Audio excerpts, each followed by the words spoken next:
नमस्कार।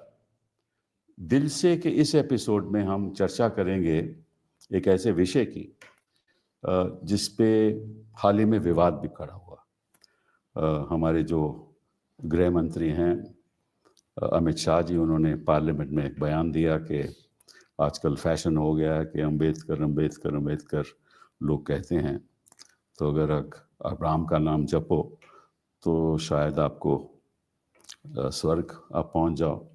तो इस पे विवाद पैदा हुआ और विपक्षी दलों ने कहा कि ये जो बयान है गृह मंत्री जी का, ये गलत है, ऐसा उनको कहना नहीं चाहिए और ये अम्बेडकर जी का अपमान है, तो उनको अपने पद से इस्तीफा देना चाहिए।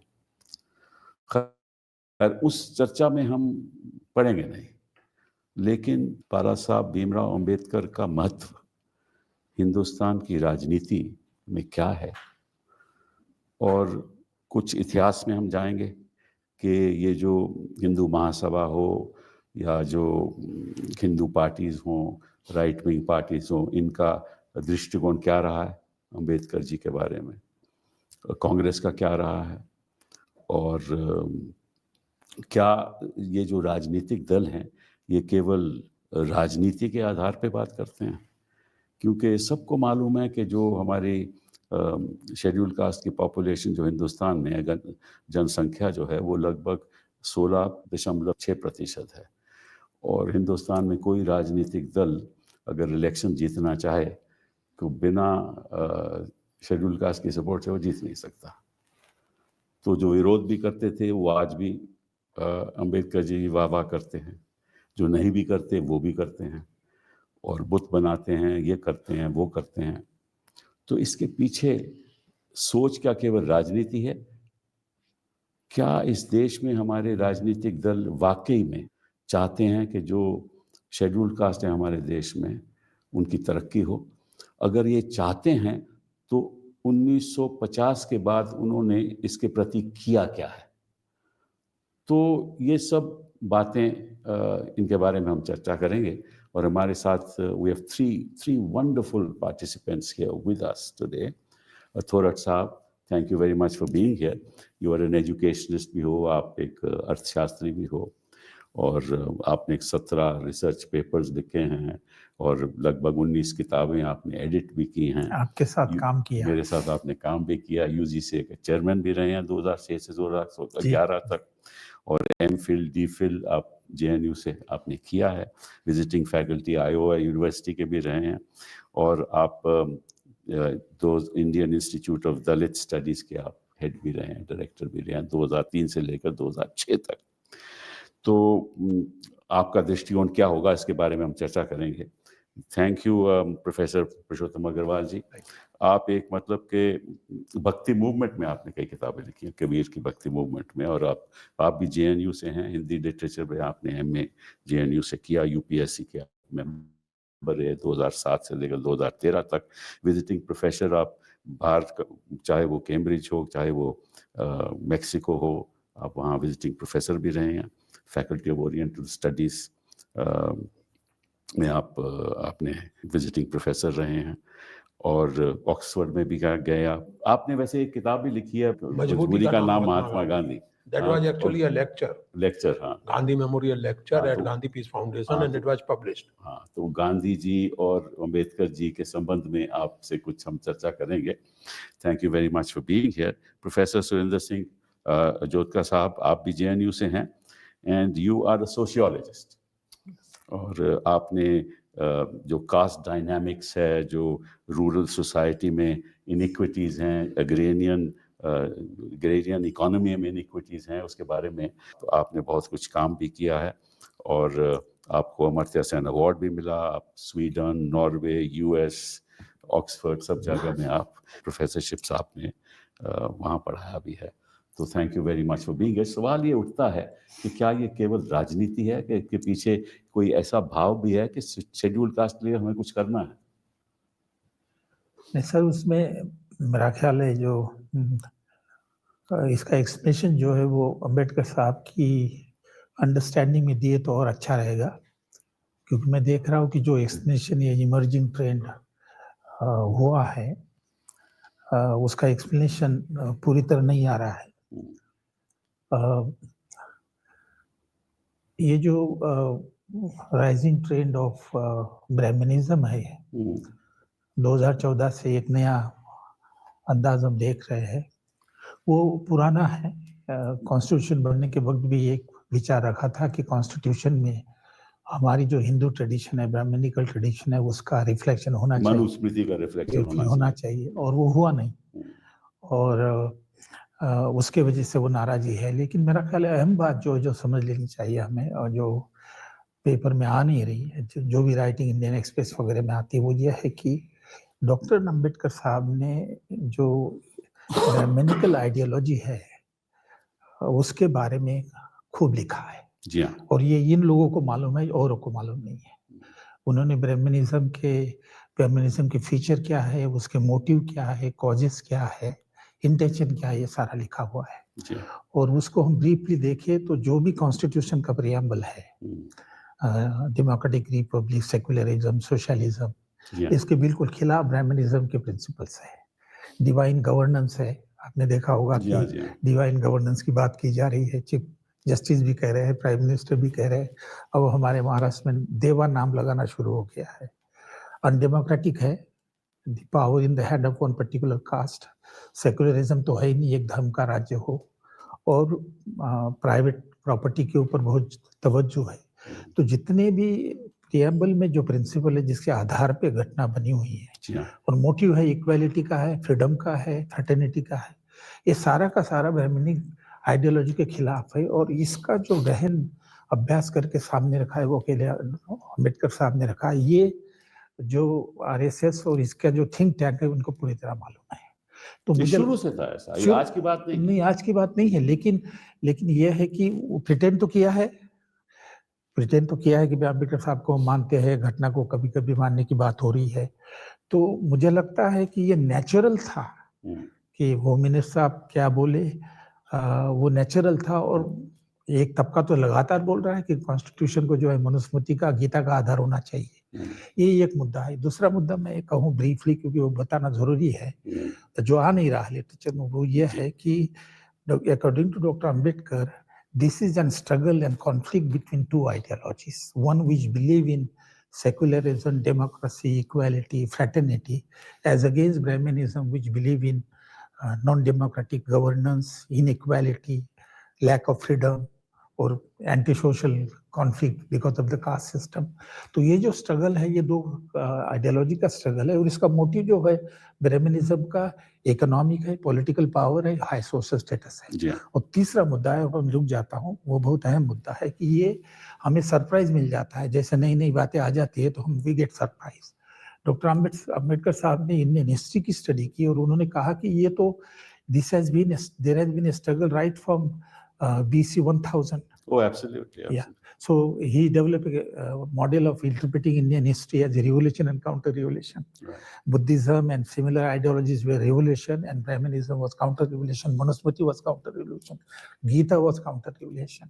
As late as 1944, Ambedkar साहब ने मद्रास में कहा था कि this is a time of counter-revolution where Manusmriti and Gita will be preached for laying down. Hinduism का तो वर्ड इस्तेमाल किया है उन्होंने, लेकिन मैं कह दूं कि there is nothing like Hinduism as an ideology. The core ideology Brahmanism, उसकी रिलीजियस आइडियोलॉजी है, उसकी social ideology in terms of नाम पे भी उन्होंने चर्चा की।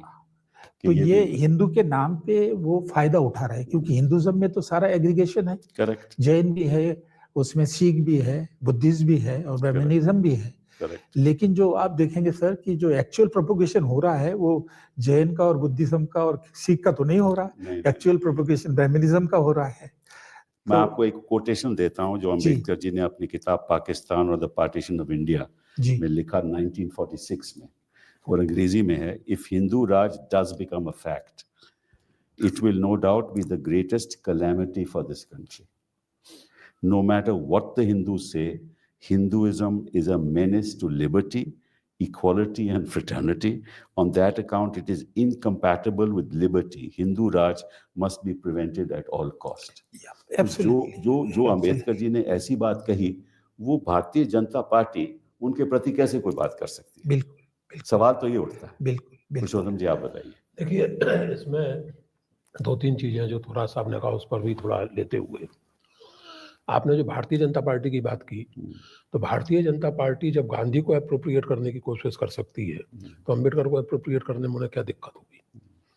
क्योंकि तो राजनीति हुई ना। ऑब्वियसली यानी जो लोग आज गांधी जी की बात करते हैं, देखिए बहुत अजीब स्थिति है। अगर आप जैसे सोशल मीडिया देखें तो जिस विचारधारा के लोग सोशल मीडिया पर गॉडसे को सेलिब्रेट करते हैं, जी हाँ।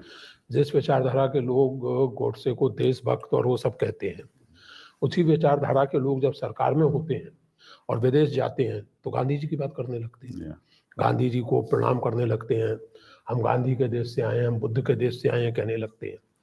तो ये एक एप्रोप्रिएशन की जरूरत महसूस की गई और उसका कारण ये था गांधी जी के केस में कि नेहरू की आलोचना आप कर सकते हैं, सब कर सकते हैं, लेकिन गांधी जी अपनी शहादत के कारण और जो एक पूरा उन्होंने पर्सोना अख्तियार किया हिंदुस्तान के इतिहास में, उसके कारण उनको रिजेक्ट करना, यानी एकेडमिक बात अलग है, एकेडमिक रूप से आप बात कर सकते हैं, बहस कर सकते हैं, लेकिन किसी भी पॉलिटिकल व्यक्ति के लिए गांधी जी को रिजेक्ट करना बड़ा मुश्किल हो गया। तो अब गांधी जी को एप्रोप्रिएट किया जाए। पिछले 31 साल में, बल्कि उससे भी थोड़ा ज्यादा है, हिंदुस्तान की राजनीति और संस्कृति में जो दलित सेल्फ एसर्शन आया है, जिसकी एक अभिव्यक्ति आप दलित साहित्य में देखते हैं, दूसरी अभिव्यक्ति तरह तरह की दलित राजनीति में देखते हैं, तो उसके चलते अब अंबेडकर को भी उस तरह रिजेक्ट करना मुश्किल है। तो गांधी के बाद अब अंबेडकर को एप्रोप्रिएट करने की कोशिश है। तो इसलिए मुझे इसमें कोई ताज्जुब नहीं होता, क्योंकि सिंसियरिटी अगर हो, हिम्मत हो, तो आप कहिए कि भाई हम गांधी को गलत मानते हैं। सिंसियरिटी हो, हिम्मत हो, तो कहिए कि हम अंबेडकर को गलत मानते हैं। वो आप मान नहीं सकते, क्योंकि मैं इसको इस तरह कहूंगा कि खुद अपने पॉलिटिकल वर्ल्ड व्यू के प्रति आपके मन में सिंसियरिटी नहीं है। It's just a matter of political power for you. बिल्कुल बिल्कुल। मुझे ये कहने में भी कोई दिक्कत नहीं है कि अगले 10-5 साल में अगर पॉलिटिकल सिचुएशन बदल जाए तो लोग नेहरू को भी अप्रोप्रिएट करने लगे, जबकि आज नेहरू उनके सबसे बड़े आर्क विलेन है, लेकिन नेहरू को भी अप्रोप्रिएट करने की कोशिश कर सकते हैं। जो बातें यहाँ आ रही हैं सिबल साहब, उसमें देखिए एक दो चीजें हम समझें कि मैं ये मानता हूं कि अंबेडकर एक ऐतिहासिक व्यक्ति के रूप में, एक हिस्टोरिकल पर्सनालिटी के रूप में और एक मेटाफर या एक सिंबल के रूप में हमें थोड़ा अलग करना चाहिए। As a historical personality, one may agree with Ambedkar on many things, one may evaluate Ambedkar in many ways and contradictory ways, but as a symbol, as a metaphor of not only of Dalits, but basically I would say of anybody who is individually or collectively marginalized. The symbol of that struggle not only for power but I would say self-respect. तो उस रूप में अंबेडकर हर एक के लिए महत्वपूर्ण है, केवल दलितों के लिए महत्वपूर्ण नहीं है और केवल मार्जिनलाइज्ड कम्युनिटीज के लिए महत्वपूर्ण नहीं है। Ambedkar becomes important for everyone and that is why, because of this, जिसको कहें कि अमित शाह जी से जो चूक हो गई, जो असलियत जैसी सामने आ गई, that is why BJP finds itself in a trouble at the moment.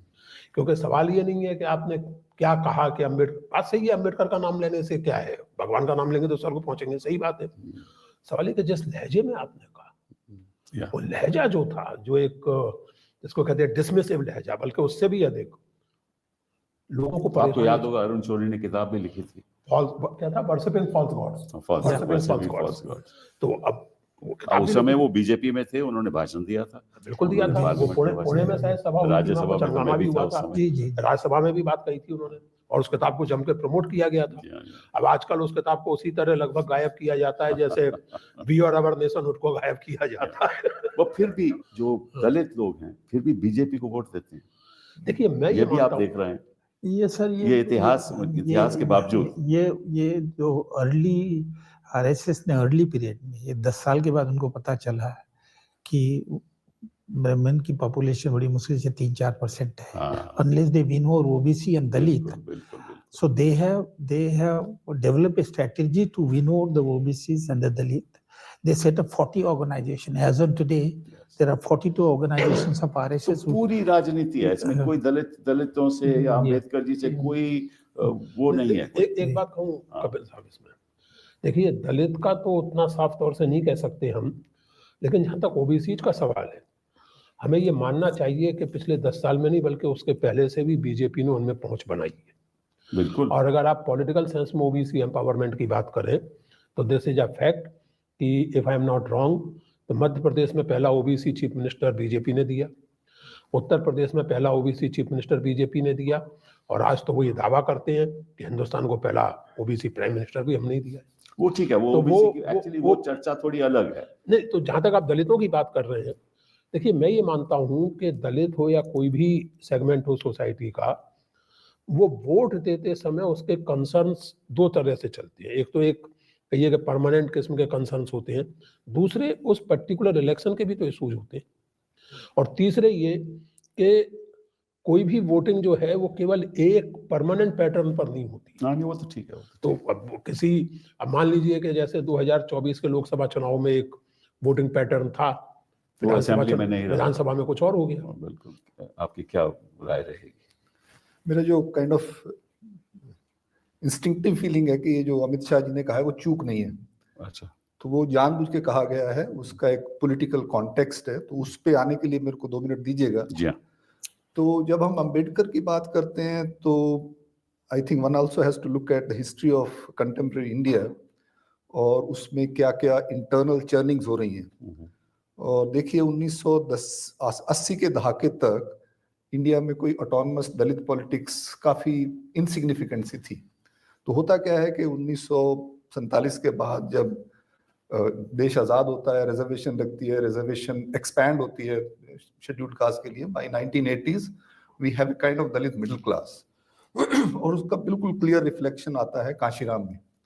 और कांशीराम जो है वो पंजाब से निकल के पूना जाता है, पूना में जाके वो बामसेफ बनाता है, जो ऑफिस जो है सरकारी दफ्तर है, उसकी एक बड़ी क्रिटिकल सिग्निफिकेंस है। वो सरकारी दफ्तर से एक नए तरह से कास्ट का आर्टिकुलेशन होना शुरू होता है, और वो जो सरकारी अफसर है उसको कांशीराम गालियां भी निकालता है कि तुम लोग एकदम से चमचे बन गए, तुम तो दलाल बन गए, अगर तुम्हें कुछ अपनी डिग्निटी है, अपनी कम्युनिटी के बारे में है तो यू शुड पे बैक।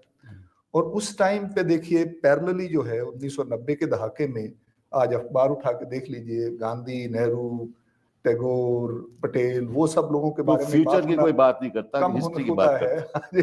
उनकी बात कम होनी शुरू हो जाती है, अंबेडकर की बात ऊपर आनी शुरू हो जाती है। बिल्कुल बिल्कुल। और 1990 में 2-3 चीजें और भी होती है। एक ही है कि उस टाइम पे मंडल कमीशन आता है।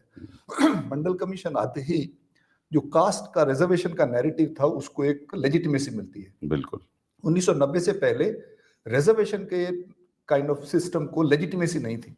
अब आपका 60% जो आबादी है, 70% आबादी है, वो उसी कॉन्टेक्स्ट को कहीं ना कहीं से ऑक्युपाई करने की कोशिश कर रहा है। Correct. और रिजर्वेशन के लिए अंबेडकर बिकम्स वेरी सिंबॉलिक।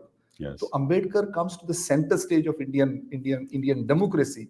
और जो इन्होंने बात की है कि वो भी एक 2 लेवल पे उसकी लेजिटिमेसी आती है। एक तो ये है कि सब लोग जो डेमोक्रेसी के बारे में सोचना चाहते हैं, रिपब्लिकनिज्म के बारे में सोचना चाहते हैं, Ambedkar is the ideal. Gandhi में नहीं है वो, नेहरू में थोड़ा है, लेकिन अंबेडकर बड़ा सिग्निफिकेंट है। दूसरा ये है कि जो 1980 के दहाके तक आते आते जो नई एक अर्बन दलित मिडिल क्लास डेवलप होती है, वो अंबेडकर को डीफाई कर देती है। अंबेडकर एक नए अवतार के रूप में, भगवान के रूप में उनके लिए आ जाते हैं। तो अंबेडकर की सच में पूजा होने लगती है, उनको एक होप मिलती है, उसके थ्रू एक सिंबल मिलता है। और वो सिंबल बहुत पावरफुल सिंबल है। वो सिंबल मॉडर्न सिंबल है, वो सिंबल इक्वालिटी का है, वो सिंबल उनकी एस्पिरेशन को, उनके बच्चे के लिए एक रोल मॉडल है। कई सारे देखे हमने स्टूडेंट, सब कोई अंबेडकर बनना चाहते हैं। अंबेडकर बनने के लिए क्या करना है? आप किताबें पढ़े जाइए, पढ़े जाइए, पढ़े जाइए, पढ़े जाइए, और एक नए तरह की चेतना आती है, नए तरह के अंबेडकर पैदा होते हैं पूरे देश में अलग अलग तरीके से। तो अंबेडकर की बात करने वाले मोस्टली दलित हैं, लेकिन लोअर ओबीसी से भी आ जाते हैं। खासतौर पर जो मध्यम वर्ग की इंटेलिजेंसिया है, इंटरनेशनली जो अंबेडकर की पहुंच निकलती है, जो जिस तरह से अंबेडकर के नाम पे आप बहुत कुछ कर सकते हैं। और ह्यूमन राइट्स की जैसे बात आती है, नए तरह से यूएन एजेंसी जब वो राइट बेस्ड अप्रोच की बात करने लगते हैं, तो इंडिया में आते हैं तो उनको अंबेडकर ही एक मिलता है जो कि मार्जिन्स की बात कर रहा है, जो इंक्लूजन की बात कर रहा है। जैसे आईआईडीएस शुरू किया था, उसमें अंबेडकर बहुत सिग्निफिकेंट था। It was very easy to talk about caste after 1990s. Before 1990s, caste was traditional structure of Indian society. After 1990s, caste becomes a site of social exclusion. जो दूसरी बात जो है, वो जो मैं पहले कह रहा था कि इसमें एक कोई गलती से नहीं हुआ ये। अच्छा। वो ये है कि आपको ये जो अमित शाह जी ने कहा है, जो कास्ट का जो इंटरनल डायनामिक्स है, मैं फील्ड में काम करता हूँ, मैं फील्ड वर्क करता हूँ, लोकल लेवल पे जाके देखिए, एक तो इस तरह का हमारा कास्ट सिस्टम नहीं है जिस तरह का हम सोचते हैं कि भाई ये वर्णा व्यवस्था है और उसमें कुछ अनटचेबल्स हैं, तो वो एक जाति है और ब्राह्मण दूसरी जाति है। तो अभी थोड़े दिन पहले जो वो जजमेंट आया था सुप्रीम कोर्ट का सब क्लासिफिकेशन का, उसके साथ जोड़ के देखना बड़ा जरूरी है। हर रीजन का एक अपना जो दलित डायनामिक्स है और वो रीजन स्पेसिफिक है बट ऑल्सो नेशनल लेवल पे है। अगर मैं हरियाणा में जाता हूं तो हरियाणा में एक क्लस्टर है जो जिनको चमार क्लस्टर कहेंगे, दूसरा वाल्मीकि क्लस्टर है, इसके अलावा और जातियां हैं। टोटल परसेंटेज 18-19% है, लेकिन उनका अलग अलग से बटे हुए हैं। इससे पहले पंजाब में जाते हैं तो पंजाब में जैल सिंह ने एक सब क्लासिफिकेशन किया था। 50% जो रिजर्वेशन है वो वाल्मीकि मजहबी सिखों को दे दिया था, बाकी 50% तो उसके पीछे भी एक राजनीतिक, उसके पीछे राजनीति थी, प्रिसाइजली। तो वो जो है वो अभी ये वही हो रहा है जो मैं ये कह रहा हूँ, गलती नहीं हुई है। क्योंकि वो जो अपर जो है ना, जो ओबीसी या SC ST जिसकी आप बात कर रहे हो, वो क्रीमी लेयर कहलाया जाता है। नहीं, वो क्रीमी लेयर वाली नैरेटिव अलग है। नहीं, क्रीमी नैरेटिव वाला अलग है। क्रीमी लेयर में आप house hold Bose creamy layer निकालेंगे, जो वो ये जो सब क्लासिफिकेशन एजेंडा है ये अलग है। नहीं, अलग तो है, लेकिन उसमें भी अभी सुप्रीम कोर्ट मैंने बहस की थी, मैंने ही बहस की थी, सब क्लासिफिकेशन के प्रति बहस की थी। उसमें भी उन्होंने क्रीमी लेयर, जस्टिस गवाई ने क्रीमी लेयर की बात की है। लेकिन मैं थोड़ी अलग से सभी ने की within the sub classification, yes, उसमें भी क्रीमी लेयर विदिन सब क्लासिफिकेशन। ये जो एजेंडा है ये थोड़ा अलग है उससे। नहीं, you are right, but that is also for politics. Precisely, that is also obviously for politics. अब आप महाराष्ट्र में जाइए तो जो अंबेडकर वहां से महाराष्ट्र में वो दलित नहीं रहता, वो महार बन जाता है। हाँ, बिल्कुल, वो बुद्धिस्ट बन जाता है। तो बीजेपी का ये है कि आप एक सिर्फ अंबेडकर के पीछे लगने की जरूरत नहीं है। अगर आप अंबेडकर को साइड में कर दीजिए कि ये जो एक खास आर्टिकुलेट दलित सेक्शंस हैं, इनको छोड़ दीजिए। जो आपको जो आपने बात कही कि दलित भी बीजेपी को वोट डाल रहे हैं, वो अगर आप माइक्रो लेवल पे जाके बात करेंगे तो वो स्पेसिफिक जातिज है, और वो जातिज को इन्होंने सिंबॉलिक रिप्रेजेंटेशन दे के, जैसे यूपी में जैसे अमित शाह ने किया कि आप छोड़िए जी, आप जाटव्स को छोड़ दीजिए, बाकी दलित कौन से हैं, बिल्कुल उनको लाके यही तो पुरुषोत्तम जी कह रहे थे, रिप्रेजेंटेशन आप कह रहे थे। लेकिन उसमें अंबेडकर जो है, जोता जी देखिए, इन्होंने मध्य प्रदेश में भी किया और ये ओबीसी के साथ भी किया। यानी जहां जहां इनको ये लगा कि ये पर्टिकुलर दलितों में या ओबीसी में पर्टिकुलर जाति है और इसका इस पार्टी के साथ एक तरह का सिम्बियोटिक रिलेशनशिप है, जैसा आज जाटवों का बसपा के साथ माना जाता है। तो न केवल उत्तर प्रदेश में बल्कि मध्य प्रदेश में भी जहाँ के जाटव ठीक ठाक उसमें स्ट्रेंथ में, वहां भी उन्होंने कहा कि जाटवों को छोड़ो, जो अन्य जातियां हैं उनको लाओ। इसकी जो कंसेप्चुअल फाउंडेशन है वो कांशीराम में है। जब वो बात करता है ना, जिसकी जितनी संख्या भारी उसकी उतनी हिस्सेदारी, तो वो सिंबॉलिक रिप्रेजेंटेशन जो है, एडिटिव रिप्रेजेंटेशन, कि आप रिप्रेजेंटेशन दे के आप एम्पावर कर रहे हैं। रिप्रेजेंटेशन पॉलिटिकल है, तो वो कास्ट के अगेंस्ट की लड़ाई एक किस्म की कास्ट को अकोमोडेशन की लड़ाई बन जाती है। हाँ, वो रिप्रेजेंटेशन की लड़ाई हो जाती है, एम्पावरमेंट और चेंज की नहीं रहती। नहीं, एम्पावरमेंट की है उसमें, लेकिन ट्रांसफॉर्मेशन की नहीं है। बहुत कम लोग एम्पावरमेंट, प्रिसाइजली कितना एम्पावरमेंट मिलता है रिजर्वेशन, सिंबॉलिक रिप्रेजेंटेशन मिल जाता है। सिचुएशन तो वही रहती है, सिचुएशन, लेकिन सिंबॉलिक रिप्रेजेंटेशन मिल जाता है। इंस्टीट्यूशनल चेंज नहीं हो पाता, और खास करके जैसे आपने सीएम बना दिया, आपने कोई वो बना दिया, तो उससे आपको एक इमीडिएट पॉलिटिकल बेनिफिट मिलता है। देखिए सब, लेकिन जब दलित की लिंचिंग होती है तो ये लोग नहीं बोलते, तब कोई नहीं बोलता। वही मैं कह रहा हूं, उसमें चेंजेस नहीं होते। जो दलित have moved out to a certain extent to BJP, there is one of the reason is कि dominant political party यदि उनकी पोजीशन बढ़ जाती है और पावर में आती है, तो जो हमारी मेथड ऑफ इलेक्शन है रिजर्व कॉन्स्टिट्यूंसी में, जहाँ शेड्यूल कास्ट को दोनों वोट देते हैं, हाई कास्ट और शेड्यूल कास्ट, और basically it is high cast being in majority, they decide which schedule caste should be elected from that. तो यदि बीजेपी डोमिनेंट पोजीशन में है तो बीजेपी उन दलितों को चुन के लाएगा जो उनके फेवर में है, और कांग्रेस जब थी तो कांग्रेस चुन के लाएगा। जो इंडिपेंडेंट दलित का जो है वो तो चुन के आता नहीं है। यदि कांशीराम का भी एग्जाम्पल लिया जाए तो आपने देखा होगा कि he had to finally join hand with BJP.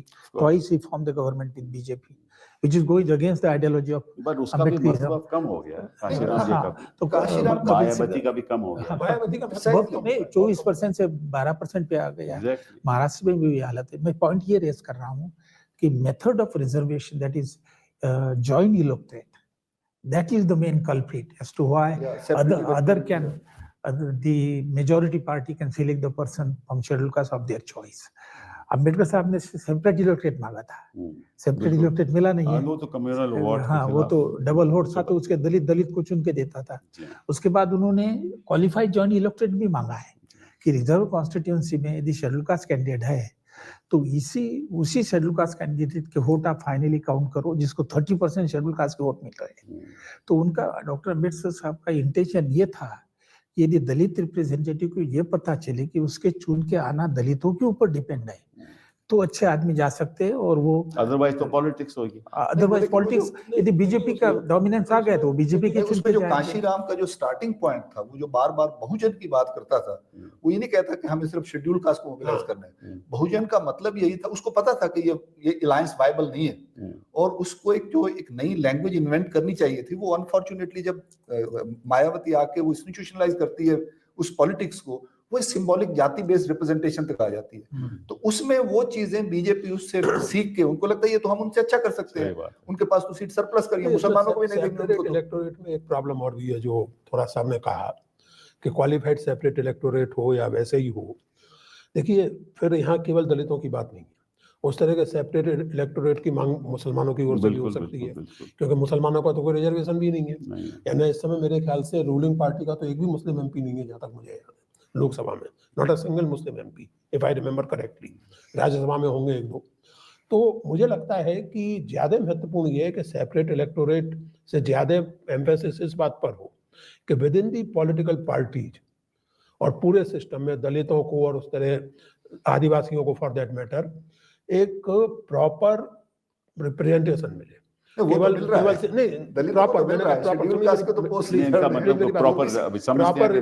Representation का मतलब ये नहीं कि आपने representationally caste has become very effective. नहीं, मैं दैट इज द पॉइंट। मैं साहब ये निवेदन कर रहा हूं कि representation with in the politics of transformation, with in the politics of transformation, उसके लिए आपको लैंग्वेज अलग से इन्वेंट करनी पड़ेगी। मैं बात कर रहा हूं, जब तक सिंबॉलिक रिप्रेजेंटेशन की बात है, there caste has been very successful. Yes, that's right. किसी भी पॉलिटिकल पार्टी में आप ओबीसी को इनको नहीं कर सकते। सही है, ओबीसी पे है, वहां पे दलित तो एनीवे है बिकॉज़ उनके लिए रिजर्व कास्ट है। मेरे ख्याल से तो कैसे आप एक लैंग्वेज इन्वेंट करेंगे जो पोस्ट कास्ट लैंग्वेज है? Exactly, there I agree with you. मैं वही कहने की कोशिश कर रहा हूं कि रिप्रेजेंटेशन अपने आप में पर्याप्त नहीं है। Representation will become meaningful, it will remain otherwise only symbolic and ornamental. It will become meaningful only if it is conceived and imagined within the framework of politics of transformation. जब आप पूरे सामाजिक व्यवस्था को बदलने की बात करें, sir, that's not going to happen. That's a different thing. That's a different thing. That's a different thing. That's not going to happen. But I believe as long as the caste system remains in this country, that will never happen. उसके लिए तो transformation का मतलब ये है कि caste system पर चोट हो, यही तो ट्रांसफॉर्मेशन है। देखिए, मैं इस मामले में एकदम क्लियर हूँ, और इस मामले में मैं अम्बेडकर से 100% सहमत हूँ कि हिंदुस्तान में अगर कोई वास्तविक सामाजिक परिवर्तन होगा तो वो बुनियादी I quote what you are saying. होगा। He wrote, according to Dr. Ambedkar, a political revolution couldn't succeed unless it was preceded by a socio-religious revolution. Exactly. But the Congress never worked for a social revolution aimed at dismantling caste, and no political party has done that. Sir, उसमें ये एक important मुद्दा है, वो ये है cast तो अपनी जगह है, लेकिन डॉक्टर अम्बेडकर साहब ने बहुत important feature of caste system का दिया है, वो है ग्रेडेड इनइक्वालिटी। तो उसमें ग्रेडेड इनइक्वालिटी में क्या है, as you go down in a caste hierarchy your caste status goes down, and as you go up your caste status goes up, and so therefore he says that for whatever reason, offense or defense, you cannot unite Hindu. Correct. So it's very difficult to bring scheduled caste with OBC. Absolutely. Even if both suffer from the system of the caste system, and yet they cannot join hand together. थोड़ा सा का join हो जाता है। तो इसलिए कांशीराम की जो थ्योरी थी, उसमें जो मेजर फ्लॉ था वो ये था कि भाई बहुजन को इकट्ठा लाओ, लेकिन उनको पता नहीं कि बहुजन इनसाइड डिवाइडेड है, ग्रेडेड इनइक्वालिटी है। अब देखिए दलित और ओबीसी इकट्ठा आ जाए, एट्रोसिटी ओबीसी दलित के ऊपर करता है, बिल्कुल करता है। जो ज्यादातर भी वही यूनिटी हो करता है, जाती है वो हम देखते हैं। इमीडिएटली ब्रेक डाउन हो उत्तर जाती है। प्रदेश में हम देख रहे हैं। तो दलित पॉलिटिक्स ये है कि whatever you say it will finally boil down to the Dalit. In the context of the fact that they said that they were not yet ready to participate.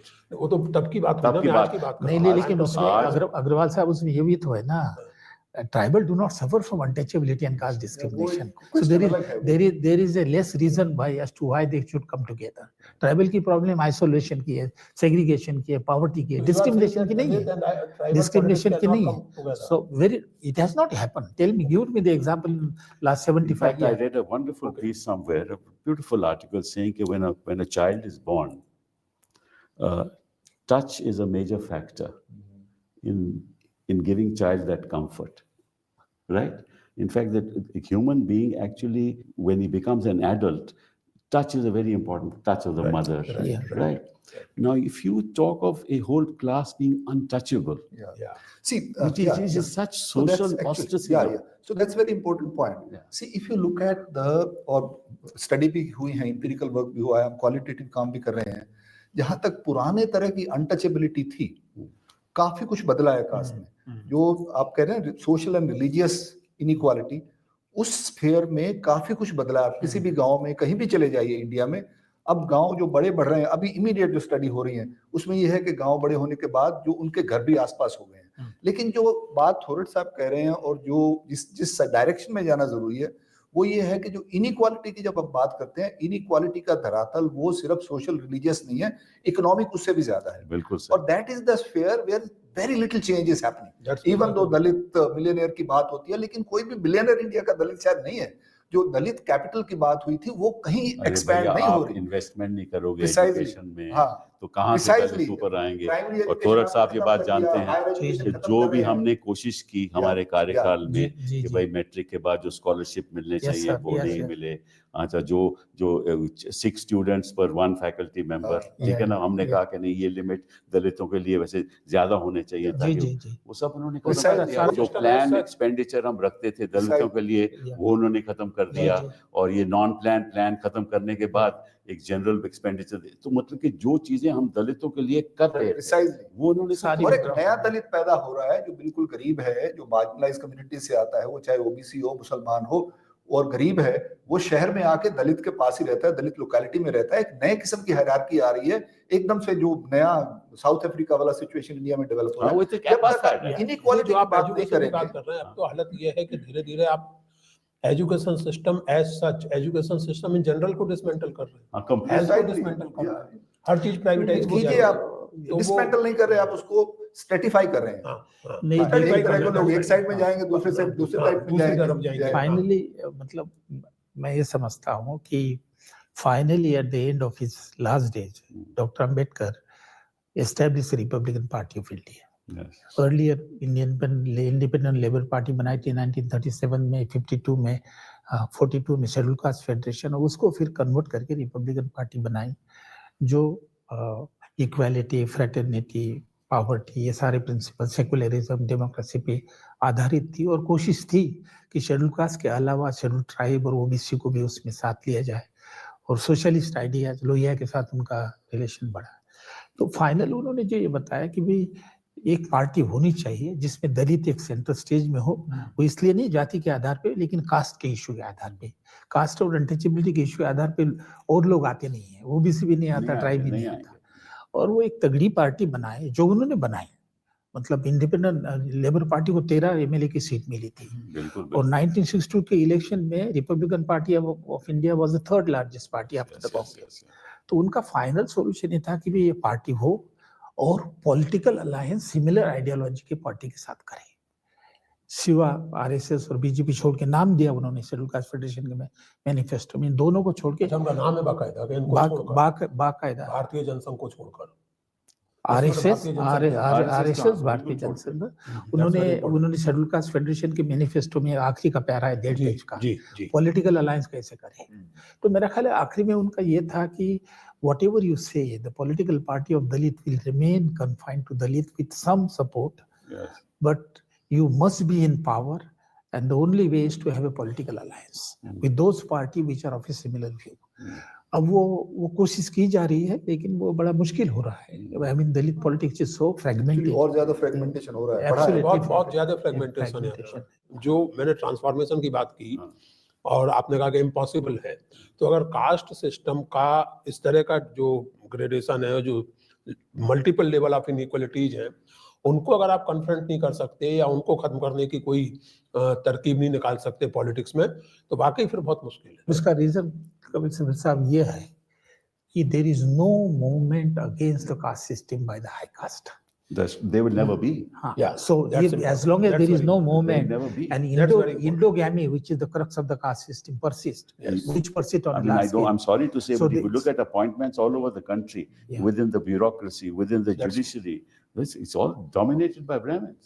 It's a Yeah, fact. yeah. That's a See, the only So- viable agency. So that as can- long as, just let me complete, as long as there is no struggle against the caste system, a very systematic struggle against the caste system by From the the high upper caste. caste. Which From is the what by- Ambedkar wanted from the as a upper social caste. ये revolution. Last 1942 की उनकी BBC की interview अभी बाहर आई है ना, बिल्कुल, तो बिल्कुल, उन्होंने बिल्कुल। कहा है कि कुछ तो प्रोग्राम होना चाहिए. He said that democracy will not work. Democracy And will. it is not working. Yeah, he says that democracy will acquire a communal base, Yes. a religious base and a caste base. But at least there should be attempt on the part of high caste to build up a movement against the caste system. That's right. There is no interest But if you whatsoever. look at the politics of the BJP, they are now appropriating Yeah. the Dalits are saying you are also Hindus, Yeah, yeah. which was rejected Yeah. by Ambedkar himself. Yeah, yeah. See, the only viable political agency that can do this is the state, right?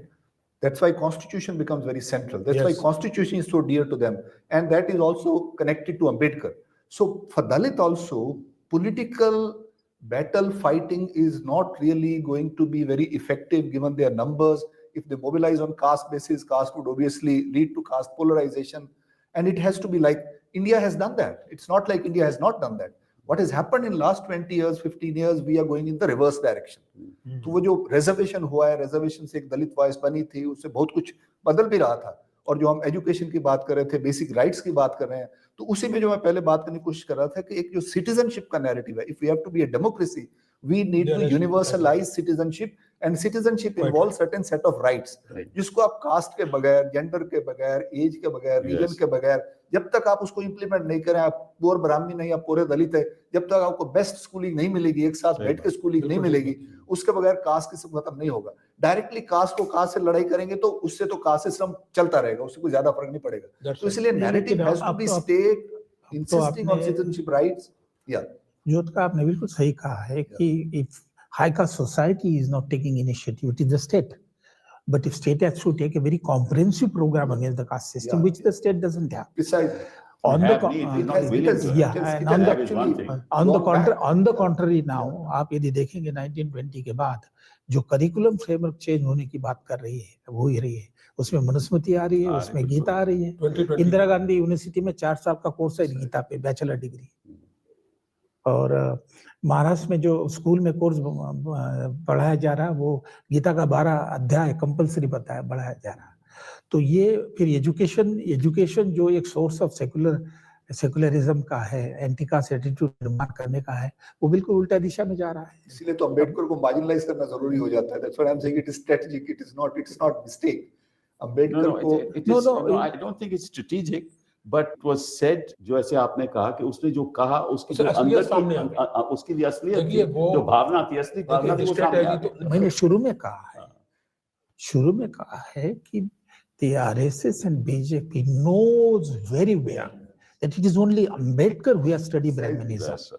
He has examined its nature, He has- pointed out its We have to causes, destroy Ambedkar. yeah, and precisely. the motive, So this rehearsal, and the it's not- motive. It's not choke. and the motive. The Brahmin, if you look at the Gita, Brahmin are considered to be superhuman beings. So the fascism का जो concept है, वो उसमें clear है. और आप देखेंगे philosophy of Hinduism में जो एशे है डॉक्टर अंबेडकर का, कि उन्होंने कहा कि जो जर्मनी का फैसिज्म है नात्से ने लाया है, वो मनुस्मृति से लिया हुआ है. वो कोट दिया है. जी. नात्से ने इतनी तारीफ की है मनुस्मृति की. तो जो सुपरमैन का और सुपीरियर रेस का जो कॉन्सेप्ट जर्मनी ने नात्से ने लिया, जहाँ से फैसिज्म आया, इस ओरिजिन इज मनुस्मृति. तो the Brahmanical scholarship is absolutely clear that it's only Dr. Ambedkar academically who knows what's the problem. Yeah. Yes, And therefore, ये जो है कि ये ऐसे नहीं वैसे नहीं है, जो मेडिकल थिंक टैंक है उनको बिल्कुल क्लैरिटी है। तो दलित लीडरशिप क्यों नहीं पैदा हुई इस देश में? अपार्ट फ्रॉम दी हुई मायावती, है, कैसे आप कह apart सकते from हैं? मायावती, नहीं, सारे Dalit leadership, Dalit voice has now become so critical it's a globally. voice, but there is no I think single- मेरी when I'm talking about मेरी leadership, they're मेरा इसका divided. The point is, considering the state that they're in, it's easy to do that. I mean, we know. I mean, No, I fought precisely. elections. So there I is fought also elections. I know what they do. The point is that Dalit is divided on community basis. Yes, of The course. language of Dalit is an urban language. आप एक पंजाब के गांव में जाएंगे या महाराष्ट्र के गांव में जाएंगे, वहां पे आपको मांग मिलेगा, महार मिलेगा, आदर भी मिलेगा, मजहबी मिलेगा। बिल्कुल वहां पे दलित ढूंढना मुश्किल हो जाता है। और ये जो रियलिटी है, ये बीजेपी को पता है, इसके थ्रू आरएसएस काम कर रही है, उनको फ्रेगमेंट और फर्दर कर रही है by kind of institutionalising their differences through policy, through narratives, through representation. तो वो जो एक्चुअली दलित लीडरशिप इवॉल्व हो रही थी, उसका सोशल बेस पहले से वीक हुआ है और उसमें वो बड़ा सिस्टमेटिकली अनटैप किया जा रहा है। वो ऊपर से भी हो रहा है, नीचे से भी हो रहा है। So don't think it is a mistake, don't think it is by chance. Dalit का पॉलिटिक्स वीक हुआ है पिछले 10 साल में। एक मिनट सर, प्लीज ज्योतिका साहब, एक बात जो आप मेरी शायद समझ नहीं रहे, आप जो करना चाहते हैं यानी बीजेपी वाले, उसे करने का सही तरीका ये नहीं होगा उनके हिसाब से कि आप सीधा डिमोलिशन कर दें। Appropriation is a much better way of doing it. This is a fact. Selective appropriation कर रहे हैं। Whatever deification is also a better way of doing it. कि आपने देवता बना दिया, भगवान बना दिया, माला चढ़ा दी, किस्सा खत्म हुआ। तो जो बात में दम है, जो बात में ताकत है, वो पूजा की वस्तु बनकर रह गई। This is the strategy. और जब आप इस तरह, जिस तरह से होम मिनिस्टर साहब बोले, उस तरह वो बोलते हैं, आप तो वो स्ट्रेटेजी एक्सपोज हो जाती है। It is in this sense के चूक हुई उनसे। नहीं, मैं कह रहा हूं स्ट्रेटेजी उनकी डिमोलिश करने की नहीं है, उसको वो लाना चाहते हैं, उसको डिस्कशन में लाना चाहते हैं। ये एक्सपोज नहीं हुई, इसमें एक उसको डिस्कशन का टॉपिक बनाना चाहते हैं। देखिए, जोत का सवाल यह है कि दलितों की पॉलिटिकल पार्टी शुरू कहाँ हुई? महाराष्ट्र में हुई, इंडिपेंडेंट लेबर पार्टी हुई, 13 एमएलए की सीट मिली, फिर शेड्यूल कास्ट फेडरेशन बनी 42 में, फिर आरपीआई बनी। RPI became almost third largest party और second largest party in 62 election. Why is it that the Dalit political party in Maharashtra has collapsed and fragmented? Yes, I think among many That's a other very reasons, important one of the reason is that they have not been able to let down the ideology of the party. What economic system they want, what political system they want, they know what social system they want. But the integrated ideology जो political system को party को जरूरी होती है, वो नहीं कर पाए। 52 में उन्होंने मैनिफेस्टो लिखा, उसके बाद कुछ नहीं है। So I think that's the reason, and there is other thing, the disintegration among poor is very easy. That's right. That's what I was trying to say. No, but also it's kind of अच्छा, generally दूसरी also बात मैं बताऊं, ये जो सब classification की बात आपने की ना, that's also dividing the community. precisely. It is in fact, it is dividing the Dalits. That's very dangerous. It's very dangerous. Politically dangerous and sociologically dangerous. It is convenient for them. Yes, The convenient. more divided they are, Yes. better it is for them. So they can focus on No, but different it's a very selective dangerous appropriation. political game to play and Of the course. ultimate analysis for the They future. all of India. dangerous games. For votes, they all play dangerous games. So they are selectively appropriating. In UP, they'll target Valmiki. That's right. They'll leave Jatav for BSP. That's correct. They'll leave Jatav partly for Congress. उनको पता है वाल्मीकि को consolidate वो करेंगे, तो दिल्ली में हमारा भी यही है। 30%, दिल्ली दिल्ली में भी यही है, दिल्ली पंजाब में में भी हर जगह पे यही कर रहे हैं। नहीं, उसका जोत का ये समझ लेना चाहिए। एक तो ये है कि with in the schedule caste जो लेस अनटचेबल है, उसको इग्नोर किया है और वो इजीली ससेप्टेबल है। अब आप देखेंगे वाल्मीकि तो मोर अनटचेबल है। नहीं, वाल्मीकि का एक्सेप्शन कर रहे हैं, वो leadership level वाल्मीकि पे का वो एक्सेप्शन करते है, हैं। लेकिन आप बाकी की सारी सबका देख लीजिए ना, हिंदुत्वाइजेशन देख लीजिए कि प्रेसिडेंट कौन है, वो भी हो प्रेसिडेंट कौन बने हैं, हाँ, ये जो सोशल वेलफेयर मिनिस्टर कौन है, ये जो है ना धोबी खाट, ये जो नीचे वाला जो तबका है, which are slightly socially better than that of Jatav और दैट ऑफ महार, true. ये क्लीवरेज है। they aspire to be और mainstream दूसरा Hindus. क्लीवरेज जो है That's वो right. बड़ा, दूसरा क्लीवरेज वो बड़ा इंपॉर्टेंट है कि only those schedule caste who are Ambedkar and who fight for human right, they have been targeted. Yeah. They know that Yeah. they cannot be win over. Yeah, that It is the point other. I'm It making, is the other who have not been a part of the real Ambedkar movement and considered slightly superior to the other scheduled castes. To them, the BJP That has is been the point over I'm making. You during can the do last away 60. with them. That's their politics. Yeah. They are 20% of the scheduled caste, they are 30% of the scheduled caste. yeah. You can do away with them. Absolutely. Focus on non-Ambedkarites. Absolutely. That's why you target ये जो Ambedkar UP and में you accommodate them, bring UP them. में 22% से Yeah. 12.5% अभी हुआ है, Correct. तो जो 12.5% है उसका कास्ट बैकग्राउंड देख लीजिए ना, Yeah, सब yeah, सब absolutely. कास्ट का, Yeah. they are all non-Jato, Absolutely. Yeah, yeah, they are not as Yeah. much Ambedkarite as the Jatos are. Precisely. That's right. और And वो it is Ambedkar Jata who fought symbolically उनके and साथ who connection- converted to Yeah, Buddhism. yeah. That's right. So that is also there. Precisely, that's the point I'm making. अच्छा, ये बात बताइए जी, कि if you have a system by which Dalits, there are schools and educational institutions only for Dalits. I think that will help. I'm just asking you you know, because you're an academic, constitutionally, according to me, it's okay. I Yeah, think yeah. a lot of people will attack it, but I think it's okay. If a political party says, okay, look, we will open up 100 Dalit schools only for Dalits, because they are the real marginalized people. We need to empower them. That's a solution actually for bringing about a whole social revolution within the Dalit community. I think partly it will be useful exercise because in USA they have tried. These all community colleges Yes. are for the blacks. Yes. Because they have tried the integrated school. Correct. They found a tremendous not problem. But the community colleges have and community institution had success quite a lot in developing skill education. My feeling the same thing will help here quite a lot. A political party should Yeah, take up this yeah, issue. yeah. Why do This is happening actually. हमने study किया था पंजाब का, Ravidas community जो है वो scheduled caste है, उन्होंने अपने स्कूल खोले. These are private schools. और फिर वो they are not close to anyone else, but these are run by Ravidasis. It's their schools, and obviously majority is that of Ravidasis, but it is Jats can also join there. Poor Jats can also, they will take them. So उसमें जो है एक बड़े interesting किस्म का जो है वो एक नया narrative पैदा हो रहा है. I think the community doesn't have these kind of Resources, yes, Yeah, absolutely. This is the Yeah, problem. yeah, yeah. This is the problem with Yeah. minorities Yeah, also. yeah, This is a yeah. problem with Absolutely. Dalits Yeah, I also. think Kabir साहब आपने जो ये कहा ना, ये अभी है कुछ हद तक. जो people education society doctor Baba Saheb Ambedkar ने 1950 में सेटअप की, उसके 31 इंस्टीट्यूशन है. It's open to everybody, but predominantly Dalit और ट्राइबल है. Correct. और उसी तरह नागपुर में भी है, नहीं, but why should the Bangalore में state है. set that? लेकिन जो तो state वो का चक्कर ये है, वहां से बहुत बड़ा तबका आ गया है. तभी तो कह रहा हूँ उसका जो problem थोड़ा है. बहुत जो रेवोल्यूशन है उसी की वजह से. बिल्कुल. नहीं सिंपल है, उसका प्रॉब्लम ये है. अभी अगेन जो एम्पिरिकल देखते हैं तो बहुत सारे जो गांव के सरकारी स्कूल हैं, they have effectively become Dalit school, क्योंकि वहां पे जो अपर कास्ट वाले जाते ही नहीं है. तो होता क्या है, unless the teacher is committed to the cause, they have contempt for their students. So the state schools where majority of the students are Dalits, teachers are there. They are very well funded, but teachers don't teach because they have contempt for students. So you need to somehow kind of have a No, but consciousness then of to have a political framework precisely, which is empathetic towards. empathetic to that. For that, that's what Professor Thorat was saying, that there has to be a kind of social mobilization against the caste social system, which is not mobilization is Dalit specific, which is also kind of other communities The participating. higher education and school education is going to a serious crisis. That's true. See, one of our major solution which Congress had tried was public education system. In 50s and 60s and up to 70s, entire university, state universities and central university were government. Now you find almost 50% of the universities are private. 65% of the colleges, aided colleges, are private. 67% of the standalone institutions are private. Yes. Now, I'm not saying that the privatization per se is bad, No, but no, the it's a point is the problem fee is so high. Accessibility. Yeah, Problem of exactly. accessibility. Fee not is so accessibility. high, but even if fee high, if the government comes in, it can be dealt. The government is not coming at all. That's true. So the inequality in higher education is so high at the moment. I have seen the endowment ratio of scheduled caste, scheduled tribe, OBC, and high caste. It is exactly graded inequality.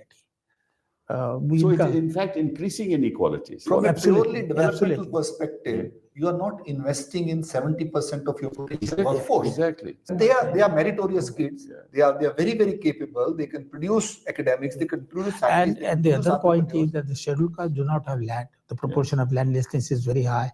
Businesses are less. The only way is to wage labor and regular salary. That's right. And that depends on education and skill. Exactly. It is that is being Even hampered. for capitalism, it requires So very it's a serious State crisis. intervention is Very crucial in this. You cannot just leave it And to court private intervention is also crucial in this. Sorry? Yes, Court court is part of the intervention state is system. also- Yeah, intervention. yeah. Yeah, absolutely. That's why constitution becomes so critical and institutions become very critical. Yes. मतलब आप देखिए कि constitution में लिखा है कि 6, 7 to 14 is compulsory That's right. and free. Correct. But the government have find out the way. उसमें एक ऐड किया गया है कि it is in the opinion of the state That's right. that they will decide how it became compulsory and free. Maharashtra government has Act 2012, self-financing school. Can you imagine? Which go directly against the constitution, but with some provision. Same is the case with college education. Very sad. So it's a very serious crisis. I think there is a social crisis because of which there is a political crisis in this country. We are sorry to have lost a man like Manmohan Singh, quite frankly. At least you could have risen above all this and done something for the country. We need more of him, like people like him in this country to lead forward and really to get to be where Bharat should be, where India should be in the 21st century. Thank you very, very much for being here. Thank you very much. Thank you.